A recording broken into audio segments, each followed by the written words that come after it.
Avec nous pour parler de Laurent Gbagbo et de la Côte d'Ivoire, Falila Agdamassi d'Afrique.com. Bonjour Falila Agdamassi. Gbagbo transféré à La Haye à moins de 2 semaines de la législative. Le calendrier, c'est pas vraiment un hasard de calendrier. Certains estiment que la CPI fait le jeu du pouvoir. Alors, Laurent Gbagbo à la Cour pénale internationale, c'est d'abord une promesse que le gouvernement de Laurent Ouattara signe d'Alassane Ouattara. C'est une promesse qu'il honore. Il avait promis que toutes les personnes impliquées dans la crise post-électorale qui avaient éventuellement commis des crimes seraient jugés, y compris dans son propre camp. Donc c'est d'abord la promesse la plus simple à honorer, puisque Laurent Gbagbo était détenu à Korogo et son transfèrement semblait le plus facile à exécuter.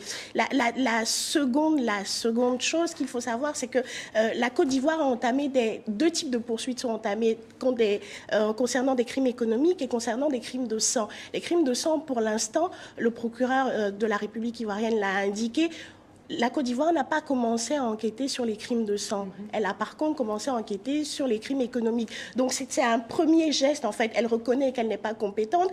Elle fait appel à la complémentarité qu'est la CPI. En fait, la CPI complète les juridictions nationales. Donc elle utilise le pouvoir que lui offre la Cour pénale internationale. Et pour les militants pro-Gbagbo, le problème, c'est de dire, mais Gbagbo n'est pas le seul coupable. Exactement. Les organisations des droits de l'homme ont confirmé le fait que les forces pro-Ouattara et les forces pro-Gbagbo ont commis des exactions. Et pour l'instant, le camp Ouattara est épargné. C'est un choix donc peut-être plus politique que judiciaire. Gbagbo a accusé la France, on l'a vu dans le sujet, à la barre. Est-ce que ça pourrait bien être sa ligne de défense s'il y a un procès ? De toute façon, accuser la France c'est la ligne de défense initiale. Elle continuera d'être. C'est une rhétorique qu'il emploie depuis plusieurs années. Donc, qu'il l'utilise encore pour se défendre à la Cour pénale internationale ne serait pas anormal.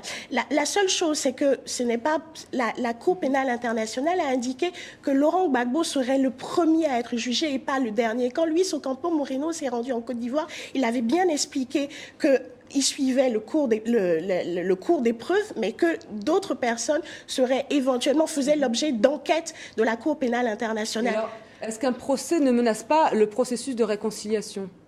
Justement, c'est tout l'enjeu de ce qui va se passer à la Cour pénale internationale. Est-ce que cette justice internationale va prendre en compte ce qui s'est passé sur le territoire ivoirien ? Est-ce que toutes les personnes qui ont commis des crimes en Côte d'Ivoire seront jugées, quel que soit le camp ? Pour l'instant, Alassane Ouattara, c'est ce qu'il a promis et il faudra que la Cour pénale internationale, puisque la Côte d'Ivoire a d'une certaine manière sous-traité cette partie de la justice à la CPI, il faudra que toutes les poursuites qui doivent être menées soient faites dans des délais respectables tout de suite. Parce qu'il faut que les Ivoiriens, en tout cas les pro-Gbagbo, sentent que ce n'est pas seulement dans leur camp qu'on cherche des criminels, surtout qu'on sait qu'ils sont des deux côtés. Alors justement, on vote dimanche en Côte d'Ivoire. Les premières législatives depuis 2000, un important dispositif policier a été déployé, 25 000 hommes, plus les membres de l'ONUCI, à peu près 7 000 hommes. On peut craindre que cela n'explose parce que justement, les militants pro-Gbagbo, qui a obtenu quand même 46% au présidentiel l'an dernier, peuvent justement trouver que le calendrier est un peu serré et faire éclater leur colère. De toute façon, on savait que les législatives allaient se tenir à cette période. Le FPI, d'une certaine manière, contient les choses puisqu'il avait décidé de ne pas se présenter. Finalement, le FPI et des partis proches vont se présenter. Donc, ils ne boycottent plus les élections. Donc, on suppose que d'une certaine manière, ça va apaiser les militants. On sort d'une crise post-électorale en Côte d'Ivoire. C'est normal que les législatives se fassent dans une ambiance tendue. Mais ce qui est important, c'est que le RDR, le parti d'Alassane Ouattara, va revenir à l'Assemblée nationale, ce qui n'était pas le cas depuis 10 ans.